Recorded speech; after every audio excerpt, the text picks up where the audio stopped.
Hey, long time no see.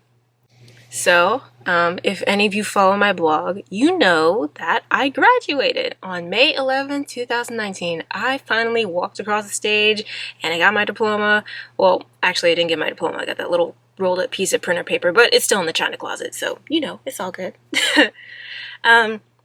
But yeah, I graduated from college. I got my degree. I am done. And graduation day was a fairy tale for me. I got up, there was no drama, nothing like that. It was a wonderful day. I got up, my family and I rode down. I saw my friends and it was just amazing to me.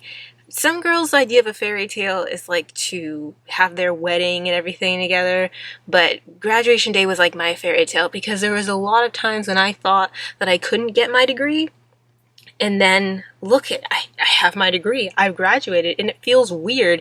I feel like a professor's gonna pop out of nowhere and tell me that I've got a 5,000 page paper due tomorrow, but it hasn't happened yet, so,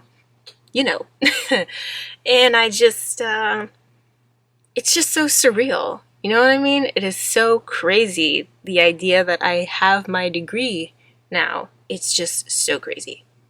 And now that I'm out of school, I finally have time to learn the things that I want to learn. Isn't that crazy? You go to school and spend all this money and you still don't know what you want to know?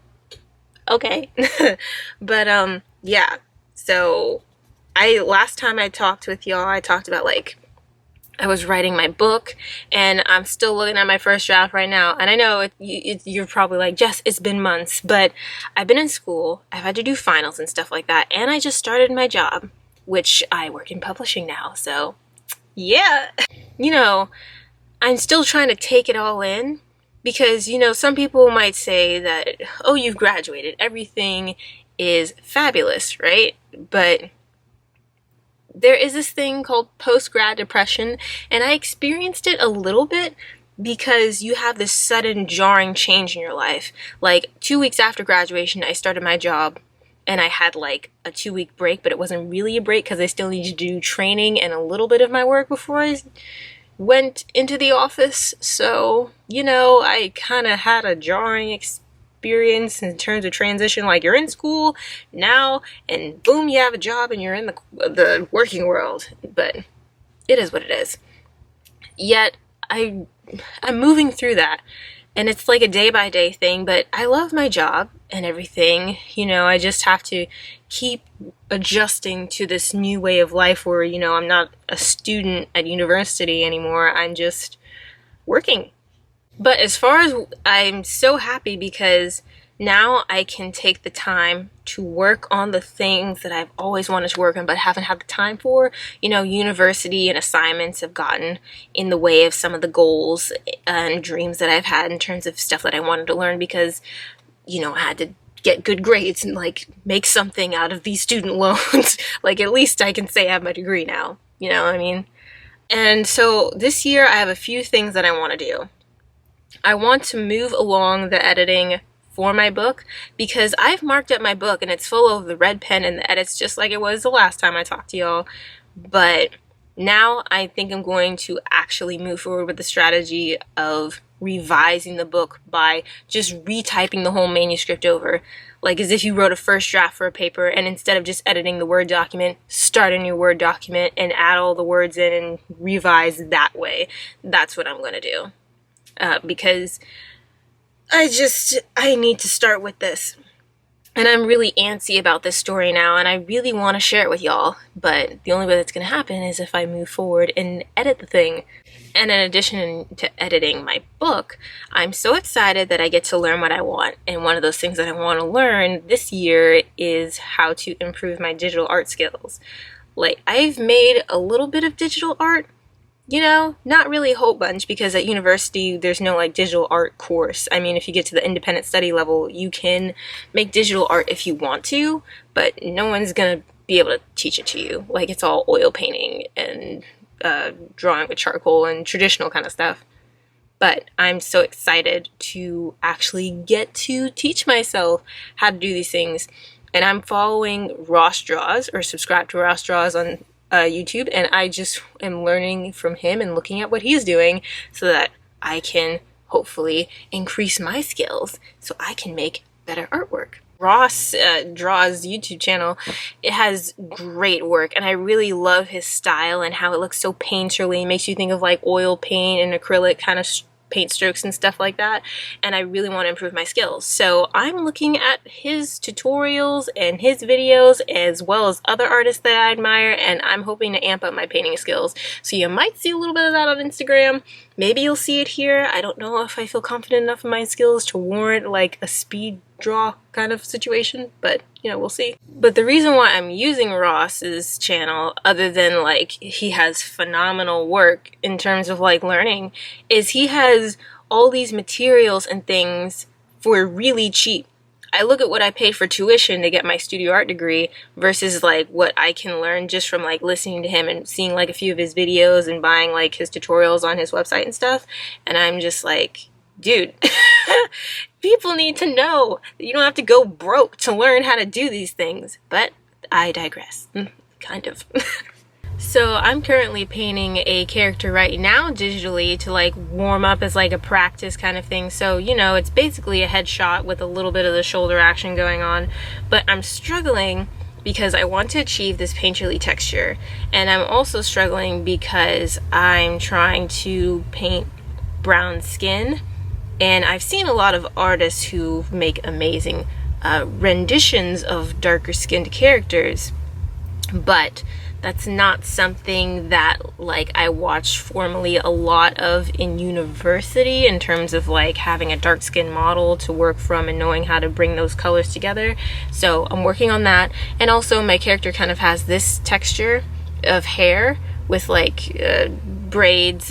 Well, actually she has 2-strand twists, but you know what I'm saying. And so I'm trying to figure out how to properly portray her hair texture and not just have it like half done, but have it look beautiful. So I'm struggling with that, but it's worth a struggle because when I learn how to do it, it's gonna be gorgeous. Has to be. I'm working on it. Basically, I'm just waiting on my skills to catch up to my taste. So I just have to make a bunch of crap before I can make a good thing.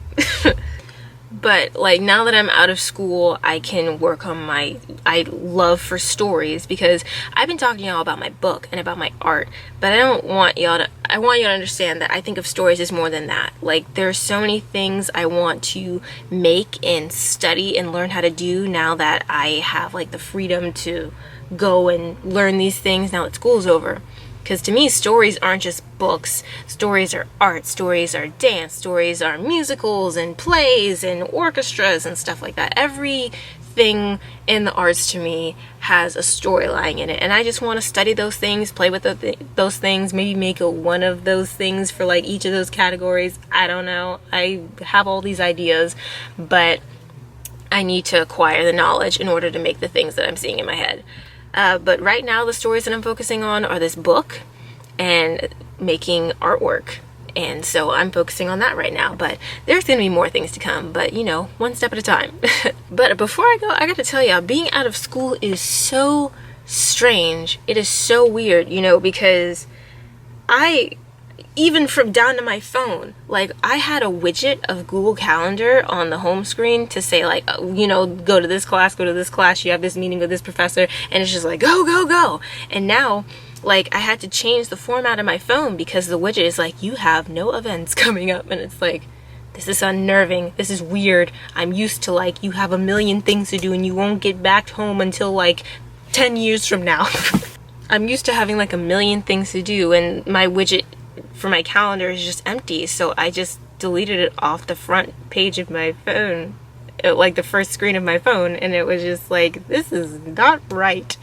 And now I just have like apps there, and it's so weird. I know that might be like a weird thing to some people, but like it's strange to me. I don't have any events coming up. Well, actually I do have one event coming up. I've put in a little fun thing to do, and it's to go see Preacher Wilson, who, if you don't know, comedian who is on America's Got Talent, and he's really hilarious. He also has a YouTube channel, and he's just so funny, and he's coming to my town to perform in September. So, you know, the first event that I have, like, on my calendars in September, and I feel like that doesn't justify having my widget on the front page and facing thing of my phone, so I just got rid of it. But I want to take this time to learn and make stuff, and I would kind of like to get you guys a little more involved in that. So, you know, that means more YouTube videos, but I'm not gonna go and tell you that I'm gonna have a schedule and stuff like that. Not yet, at least. I don't feel comfortable announcing a schedule because I'm still trying to figure out all of the things that I want to do and how I want to show them to you. But, you know, videos will come. I have the time now. I just need to, like, get it in my head to not be so, like, afraid to produce content and stuff like that now that I have this freedom, so to outside of school and everything. But, you know, for the people out there who are just passing by, or the people who've been subscribed and who are like, when is this girl when she come back? When is she coming back? For those people, thank you for sticking around, and there will be more interesting things in the future. But as far as this book is going, like, I'm still editing it. Ideally, I would like to have all of my revisions and rewrites done so that I could publish it at the end of this year. But I'm also prepared to wait until next year to publish it, depending on how this editing stuff goes. Just because, like, this is my first book that I'm writing, and I want to get it right. And, you know, like, so, you know, if not this year, definitely next year. But, you know, it is what it is. But the artwork that I make will be heavily based on, like, my aesthetic and things that I like, characters from the story I'm writing right now, characters from stories that I'm still writing. But, you know, I just want to have fun with it and share my process with you guys, and not just talk about my own stories, but talk about things that I think are interesting or that I'm wondering about, like other people's stories, whether that be other people's music, other people's art, other things, whatever. If there's just something interesting that I feel like I want to share with you guys. So, you know, more videos to come. We'll see what it is. Thank you for sticking around or just stopping by. But I'll see you in the next video. Bye.